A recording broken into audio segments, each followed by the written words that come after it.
The big man leans across the table and points a finger the size of a cigar at the smaller man's face. "That little man there," he says, and he grins into the camera, and 300 people in the dark start to laugh. The smaller man doesn't move. 138 pounds in a button gray shirt, hands flat on his knees, and he lets the finger hang there 2 feet from his jaw, and he does not lean back from it. He does not smile. He turns his head, slow, off the host, off the lens, and he puts his eyes on the big man and holds them there.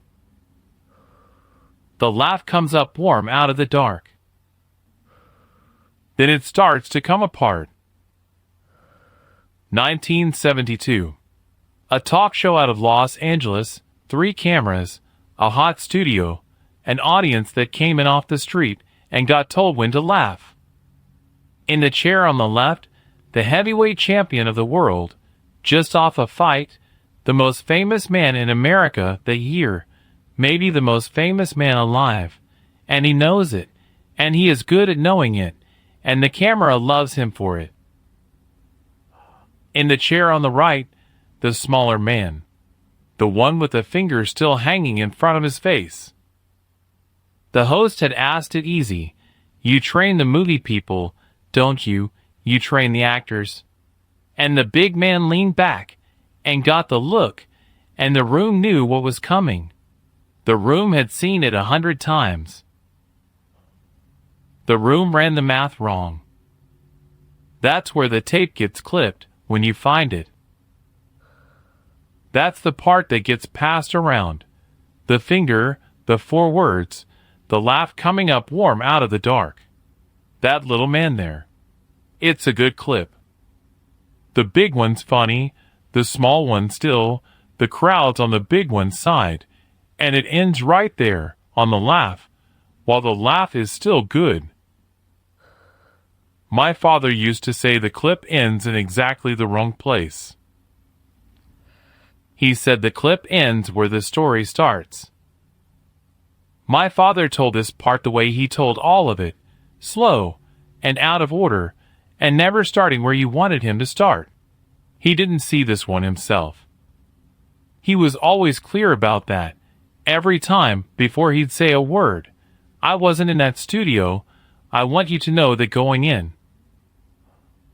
He heard it from a man who was. A man who sat about 6 feet off, just out of frame, on the host's side of the set.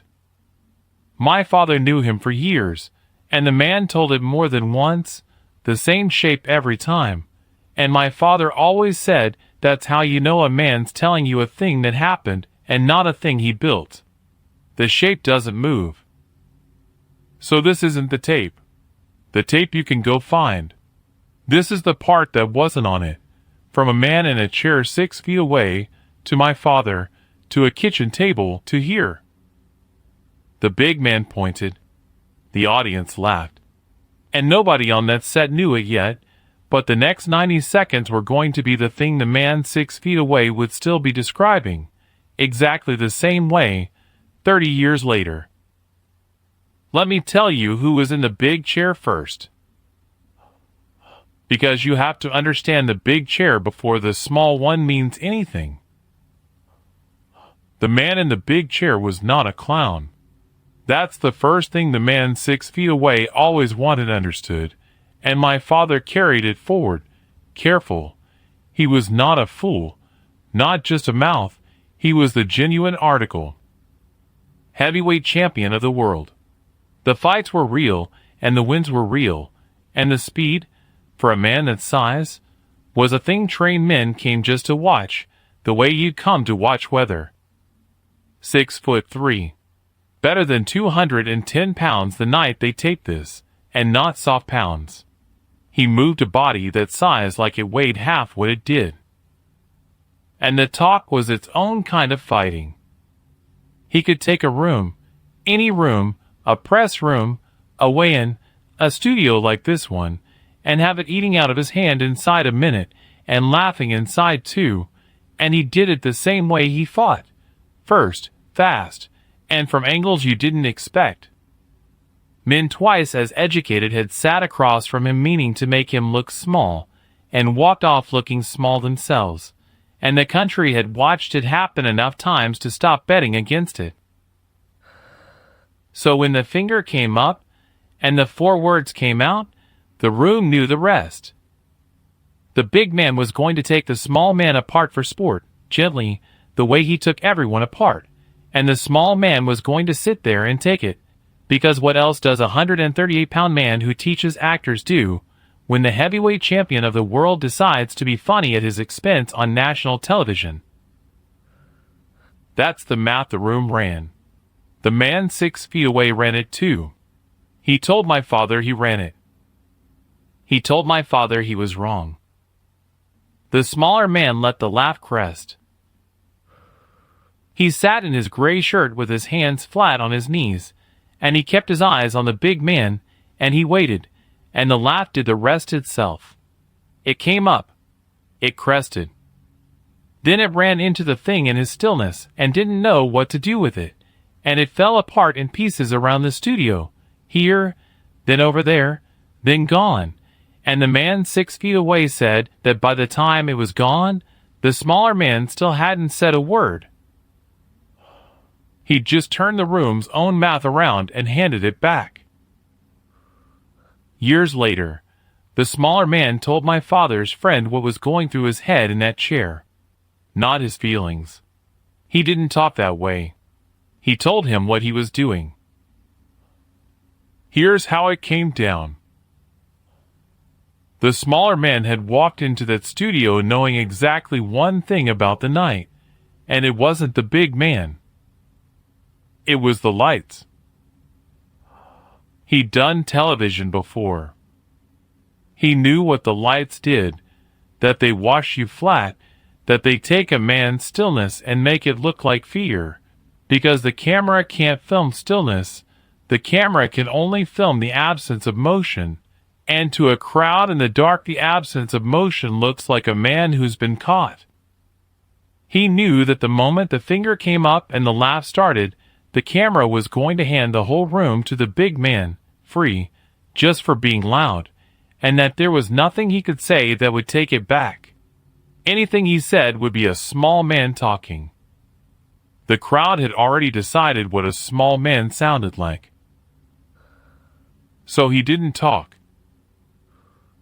He'd measured the room before he ever sat down. The man 6 feet away told my father this part separately, and my father held on to it. The smaller man had come in early, walked the set, looked at where the camera sat and where the audience sat and where the light fell, and then he'd picked his chair and sat in it like he was settling into something he'd built. By the time the big man arrived, the smaller man already knew the geometry of the room better than the men who worked there. So when the finger came up, he had already decided what he was going to do with the silence, because the silence was the only thing in that studio the big man hadn't bought. He let it run long. He counted it. The man 6 feet away didn't know that's what he was doing at the time. He found out years later. But the smaller man was counting the laugh, the way you count a man's breathing to find the bottom of it, the place where he has to take air. He'd already decided he would move on the bottom of the laugh. Not before. Not on top of it, fighting it. At the bottom, in the half second of quiet where 300 people are all together, taking their next breath. The laugh hit bottom. And in the quiet, the small clean quiet before the next wave of it, the smaller man spoke.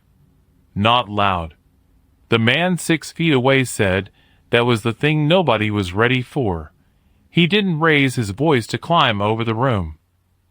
He pitched it under the room, low, so that everybody in the dark had to stop and lean in to catch it, and the leaning in killed the rest of the laugh dead, because you can't laugh and lean in at the same time.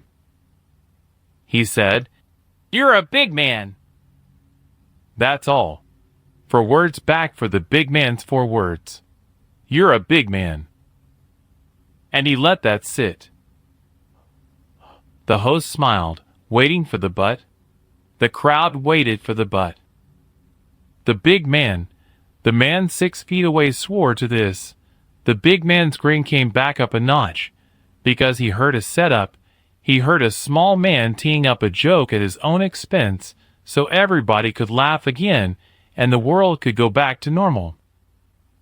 There was no but. The smaller man just looked at him, and let "you're a big man" mean exactly what it said, and the longer he let it sit there with no joke coming, the heavier the 4 words got, until "you're a big man" stopped sounding like a compliment and started sounding like a measurement. Like a man reading a number off a scale. My father loved that part. He'd stop right there, every time, and look at me across the table, and he'd say, "You see what he did? He didn't fight the big man's words. He used them. He took that little man, and he handed back, 'You're a big man,' and he made them weigh the same." I was maybe 11 the first time. I didn't see it. I thought the small man should have had a better line. I'm older than my father was, telling it now, and I finally see it. The small man didn't want a better line. A better line is what the room was waiting to laugh at.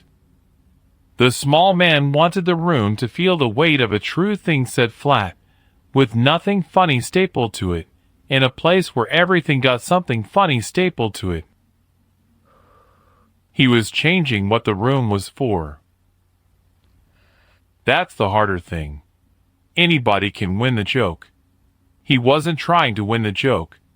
He was trying to make the joke stop being possible. Back in the studio, the big man did the only thing a man like the big man knows to do when a room goes quiet on him. He filled it. He laughed, by himself this time, a big easy laugh, and he leaned back and threw an arm over the back of the chair and said something fast, something to the crowd. "You hear this guy? This guy's gonna teach me something."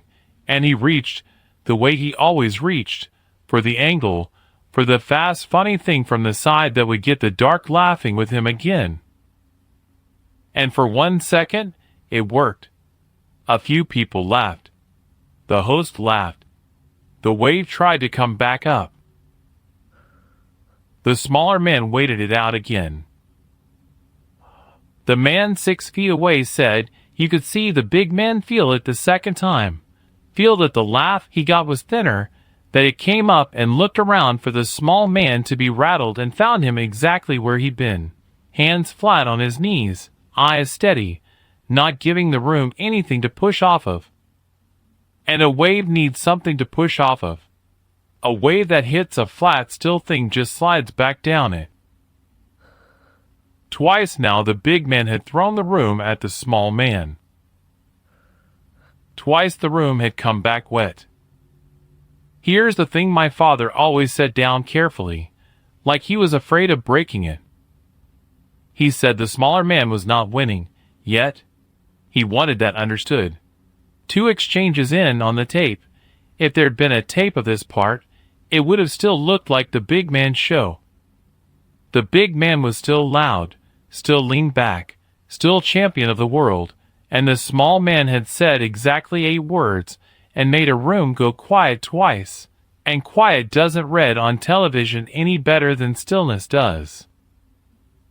If you'd cut the cameras right there, the big man wins the night. Everybody agrees the big man wins the night. But the man 6 feet away, the one who wasn't watching the cameras, who was watching the 2 men, the man 6 feet away said something had already turned, down underneath, where the crowd couldn't see it yet. He said, the big man had started watching the small man's hands. Remember that? The big man started watching the small man's hands. Nobody in the dark caught it. The man 6 feet away caught it, and he didn't understand it that night, and it took him years. We'll come back to the hands. The host tried to save it. That's what hosts do. The host had a show to run and a crowd that had come to laugh, and a champion who'd just thrown 2 waves at a quiet man and watched both come back wet, and the host could feel the air in the studio doing something he didn't have a name for. So he did the thing they teach you to do. He went back to the small man, and he asked him the easy question, the soft one, the one that lets a guest say something pleasant and lets the show breathe. He asked the smaller man what he taught the actors. Exactly. What was it? What did a man teach a movie star that the movie star couldn't already do? And the man 6 feet away said this was the moment. Not the 4 words back. Not the silence. This. Because the smaller man didn't answer the host. He answered the champion. He turned in his chair. The man 6 feet away kept coming back to how little he turned. Just the shoulders, just enough, and he looked at the big man and he said, "I could teach you something. If you wanted." Flat. No grin on it. No challenge stapled to it the way the room would have understood a challenge. He said it the way you'd offer a man a chair. And the studio went very quiet, because now everybody had caught up to where the small man already was. Now the dark understood. The big man heard it too. The man 6 feet away said you could see the exact half second the big man stopped working the crowd and started working the small man, because the arm came down off the back of the chair, and both feet came flat to the floor, and the lean back came forward maybe 2 inches. 2 inches. That's all. The man 6 feet away said he'd watched the big man sit across from reporters and senators and never give up those 2 inches, and a 138-pound man in a button gray shirt had just taken them with one quiet sentence offered like a chair. That's when the host said the name. The host, trying to keep it light, trying to put it back in the box where it was funny, said the smaller man's name out loud to the audience, the way you do, folks, for those who don't know him, and he said it. Bruce Lee. And it landed in a quiet room. Not over a laugh. Not under a finger. In the quiet Bruce had built himself, 2 exchanges deep, where the name had room to be a real man's name instead of a punchline. The man 6 feet away said you could hear a few people in the dark say it back to themselves, low, like they were filing it somewhere they'd need it later. Now, here's the thing my father always stopped on. He said the name landing in the quiet was no accident. He didn't mean Bruce planned the host would say it. Bruce couldn't script the host. He meant Bruce had built the kind of quiet a name could land in.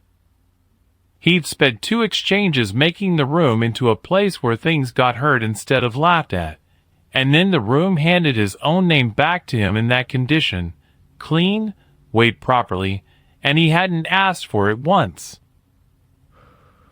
My father used to tap the table here. You don't grab the room, he'd say. You make the room into the kind of room where they hand it to you. He said it like it was about more than a television studio, and I didn't ask what he meant, because I was a kid and I wanted him to get back to the fight. There wasn't going to be a fight. I want to be honest about that now, the way my father was honest about it with me, eventually, after he'd let me believe for a couple of years that there might have been. Nobody threw a punch in that studio. The whole thing I'm telling you happened in chairs, with words, in front of an audience that came to laugh, in about 90 seconds of air. My father said that was the fight. He said I'd understand when I was older. I'm older. Bruce had offered to teach the big man something. And the big man, and the man 6 feet away gave Bruce credit here, and so did my father, because the big man was nobody's fool. The big man took the 2 inches he'd lost, and he tried to turn them into a joke one more time. He spread his hands. He looked at the crowd. He said, "Big and warm teach me?" What's a little fella like you gonna teach the champ? And he flexed it, the whole arm, the famous arm, the arm that had ended men, and he held it up there for the cameras and the dark, and a few people laughed, glad to have somewhere to put the air. It was a good move. The man 6 feet away said it was the right move, the only move, the move that should have worked. Bruce looked at the arm. He didn't flinch from it, and he didn't admire it. He looked at it the way you look at a thing you're measuring. The man 6 feet away said it was the same look he'd given the laugh, the same look he'd give later when somebody handed him a problem, the look of a man reading a number. And then he looked back up at the big man's face, and he said, quiet, "I could touch you before you finished raising it." And there it was. The man 6 feet away said the studio didn't laugh, and didn't gasp, and didn't do any of the things a studio does. It just held.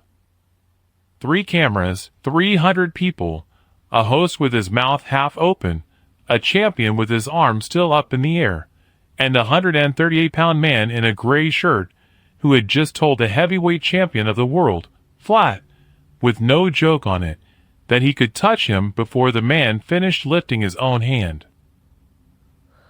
The arm came down. Not fast. The man 6 feet away was very exact. The arm didn't drop. The big man didn't yank it back. Nothing that would have read as rattled. It came down slow and easy, the champion playing it cool, the champion smiling. But it came down, and it came down because the thing Bruce said had put a question in the air that the big man's raised arm was now a part of. And you can't hold a question up in the air forever for a crowd to look at. So he lowered the question, and he smiled. And he said something. The man 6 feet away couldn't remember what, said it didn't matter what, said it was just words to put over the top of the arm coming down. And that's the part nobody clipped. That's the part that wasn't on the tape. The big man started watching Bruce's hands. There it is again, the hands. I told you to remember it from before, and here it comes back. And the man 6 feet away didn't understand it the first time, and he barely understood it the second, and it took my father to put it together for him years later at a kitchen table, the same table where he put it together for me. Bruce had said I could touch you before you finished raising it. He hadn't moved. His hands were still flat on his knees, exactly where they'd been the whole time, since before the first 4 words, since that little man there. He had not lifted them once. He had not made a fist. He had not gestured. In a full 90 seconds of a heavyweight champion working him over for a laughing crowd, the smaller man's hands had not left his knees. And now the biggest, fastest, most dangerous man in the room couldn't stop watching them. 2 still hands on 2 knees. And the champion of the world giving them more attention than he'd given any reporter, any senator, any opponent he faced with gloves on, because some animal part of him, the part that had kept him champion, had heard, "I could touch you before you finished raising it," and believed it, and was now watching the only things in the room that could make it true. My father said that's the whole story. He said everything before it was set up, and everything after it was just the room catching up. A 138-pound man had walked into the loudest man's house, said maybe 40 words total, never raised his voice, never raised his hands, and made the champion of the world afraid of 2 hands that weren't even moving. We're not done. There's what the big man did next, and there's what Bruce did at the very end, the part the man 6 feet away said he never told anybody for years, because he didn't think they'd believe the smallness of it. But hold on to the hands. The hands are the thing. The big man tried one more thing. You have to give him that. The man 6 feet away gave him that, every time, and my father gave it to him too, A lesser man would have gone quiet by then, or gone mean, or gone to the crowd one more desperate time. The big man did none of those. He did the smartest thing a man in his chair could do. He took the offer. He leaned forward, all the way forward now, both elbows on the table, the cool back in him because he'd found a play, and he said, big and easy, all right. All right. Show me. And he turned his hand over on the table, palm up, fingers open, and he laid it there in the lights for everybody to see, and he said, go on. Touch me before I close it. And the man 6 feet away said the studio came alive again, finally, the way a studio wants to, because now there was going to be a thing, a real thing, a demonstration, and the dark could feel a payoff coming and started to lean in for it, hungry. The host sat back, relieved, because a demonstration is something a show can hold. The cameras found the hand on the table. The big man's open palm, in the light, the famous hand, fingers spread, ready to snap shut the instant the little man so much as twitched. It was, the man 6 feet away said, the perfect trap.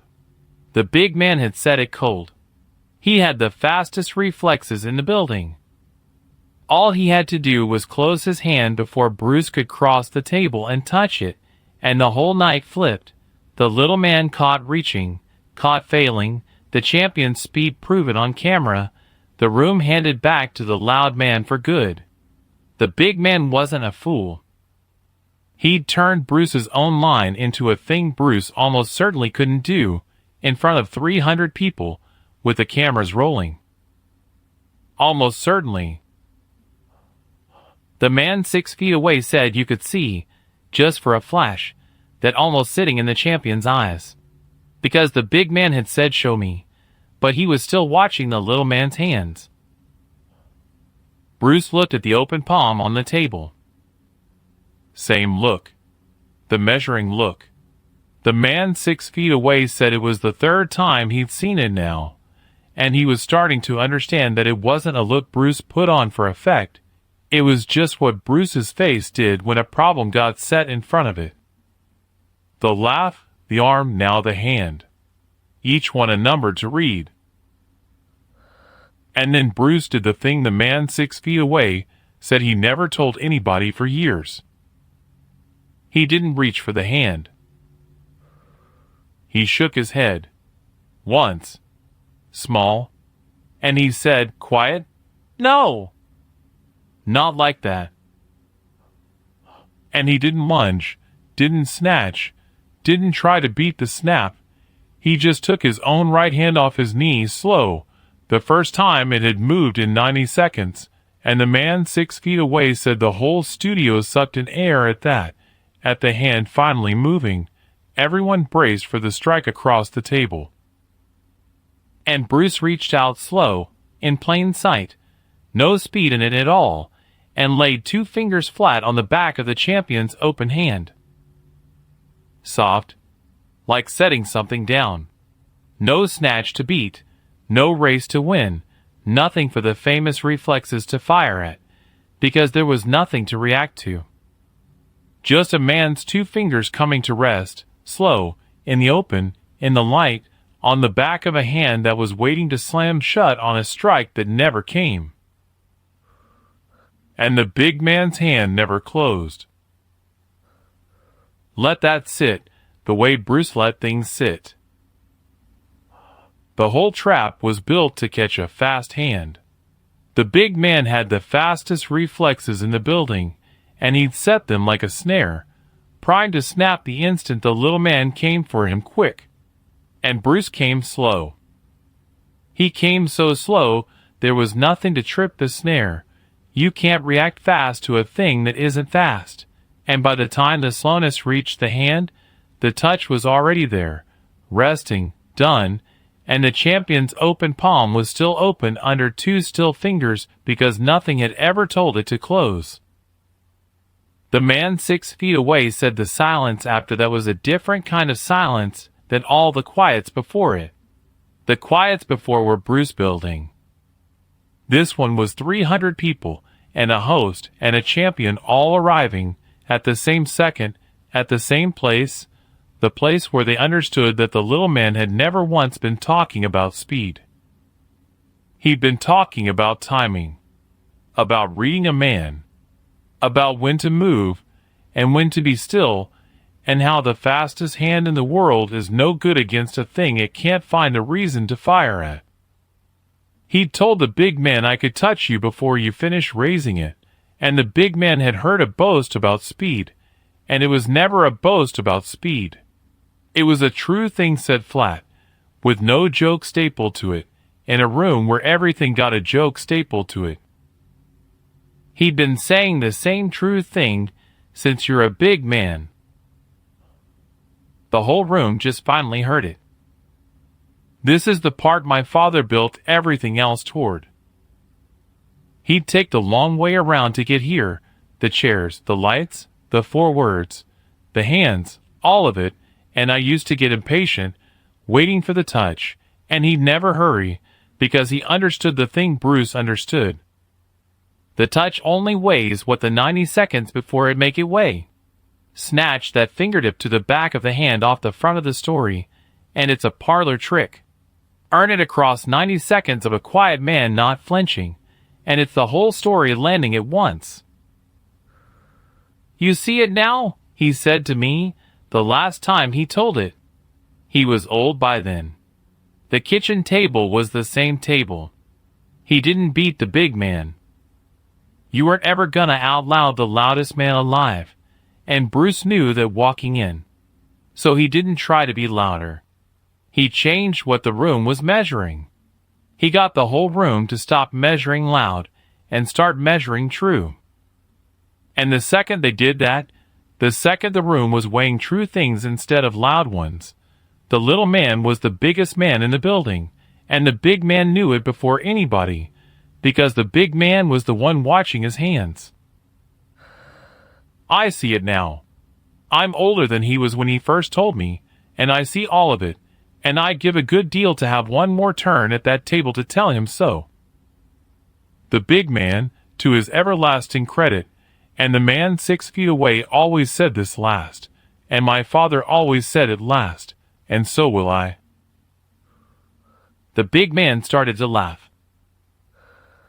A real one this time. Not the laugh he threw at the crowd. The other kind? The kind that comes up out of a man when he's been got, fair, in his own house, by somebody he never saw coming. He looked down at the 2 fingers resting on the back of his open hand. He looked up at the 138-pound man in the buttoned gray shirt. And he laughed, big and easy and real, and the man 6 feet away said it was the only completely honest sound anyone made in that studio the whole night. And the dark heard the difference. And the dark laughed with him, not at the little man this time, with the big man, at the big man, at the beautiful size of what had just happened to the biggest man alive. And the wave came up one last time, and it came up clean, no edge on it. The whole room let out at once. The big man took his hand back. He turned to the crowd. And he said the thing that the man 6 feet away carried for 30 years. And my father carried after him, and I'm carrying now. He pointed at Bruce, the same finger, the cigar-sized finger that started the whole thing with that little man there. And he grinned, the honest grin this time, and he said it loud, for the dark, for the cameras, for the country. That little man there. Don't ever let him near you. And the room came apart laughing, the good way, and the host was finally laughing, and even Bruce. But we'll get to Bruce. We'll get to the one small thing Bruce did at the very end, after the laugh, when the cameras had already moved on and almost nobody was looking. The man 6 feet away was looking. That's the last thing. That's part 5. Here's the one small thing Bruce did at the end. The man 6 feet away said this was the part he sat on for years. Because it was so small, he was afraid that if he told it, people would shrug, and he didn't want anybody to shrug at it. He only ever told it to people he trusted to understand the smallness was the point. He told my father. My father told me. I'm telling you, and I'm trusting you the way he trusted me. The show had moved on. The big man's laugh had cleared the air. The host had thrown to a break or to another guest. The cameras had swung off the 2 chairs and gone hunting for the next thing the way cameras do. The dark had gone back to being a dark room full of people. The 90 seconds were over and the studio had already half forgotten him, the way a studio forgets everything the moment the red light leaves it. Almost nobody was looking at the 2 men anymore. The man 6 feet away was looking. It was his job to be just out of frame, watching the set, and so he caught it, the thing that happened in the half-minute after the cameras left, when Bruce and the big man were just 2 men in 2 chairs nobody was pointing a lens at. The big man leaned over. Not for the crowd this time. There was no crowd watching. The crowd had moved on. He leaned over to Bruce private, the way you lean to a man at the next stool, and he said something low just to him. The man 6 feet away couldn't hear the words. He didn't need to. He could read the shape of it. It was the thing a big honest man says to somebody who's just got him fair and good and taught him something he didn't know. And Bruce, the man who'd sat still for 90 seconds, who'd never raised his voice or his hands, who'd measured a laugh and an arm and a hand like numbers on a scale. Bruce smiled. The first time all night. The man 6 feet away said he'd been watching the face the whole time, and it had stayed flat through every bit of it, the 4 words, the silence, the touch, the laugh, flat, working, measuring, and now, with the cameras gone and nobody pointing anything at him and nothing left to win. The little man in the gray shirt smiled at the big man like the big man had just said the best thing he'd heard all year. He hadn't smiled for the room he'd worked. He smiled for the man, once the work was done. And then Bruce did the small thing. He lifted his hand off his knee, the same hand, the right one, the one that had crossed the table slow, and laid 2 fingers on the champion's open palm, and he reached over, and he pointed at the big man. The same point. The cigar-sized finger had started the whole night, that little man there, and now the little man pointed it right back, finger to finger, and the man 6 feet away said the big man saw it and started laughing again, the honest laugh, because he understood it too. And Bruce said something, low, just to him. The man 6 feet away was close enough this time, and he caught it, and he carried it 30 years. Bruce pointed at the biggest man in America, and he said, quiet, with a smile still on him, "That big man there." 4 words. The big man's own 4 words, handed back one more time at the very end, with nobody watching, just for the 2 of them. That little man there turned all the way around into that big man there, and it wasn't a measurement now, and it wasn't a shot. It was the closest thing a man like Bruce had to well met. It was "you're all right." It was 2 men who'd come into a room as a size and a size, and were leading it as 2 men. And the big man laughed, and put his huge hand over Bruce's, the way you cover a card, and that was the end of it. The cameras never came back. The dark never knew. Nothing of the last part was ever on the tape. It only exists because one man was sitting 6 feet off, just out of frame, doing his job, watching the 2 men instead of the show. So, there's a recording. You can find it if you want to. 1972, a talk show out of Los Angeles, 3 cameras, a hot studio, an audience told when to laugh. The heavyweight champion of the world in the chair on the left, the loudest mouth in the loudest sport on earth, undefeated that year, the most famous man alive, and the camera loving him for it. And in the chair on the right, a smaller man. 138 pounds. A gray-collared shirt buttoned. Hands on his knees. Not leaning toward the host. Not leaning toward the audience. Waiting the way a man waits who has decided the room will come to him. The champion turns to the smaller man. He smiles into the lens. He says 4 words. He says, "That little man there." And the audience laughs. And that's where the recording ends. My father used to say the recording ends in exactly the wrong place, that it ends where the story starts, that somebody clipped off the whole thing and kept the part that makes the small man small, because the part that makes him large was never on camera to begin with. It happened in the quiet the cameras don't film. It happened in 2 hands that didn't move. It happened in a slow touch that beat the fastest reflexes in the building by refusing to raise them. It happened in a half-minute after the red light left, when one man leaned over to another and the small one finally smiled and pointed back. None of that survived on tape.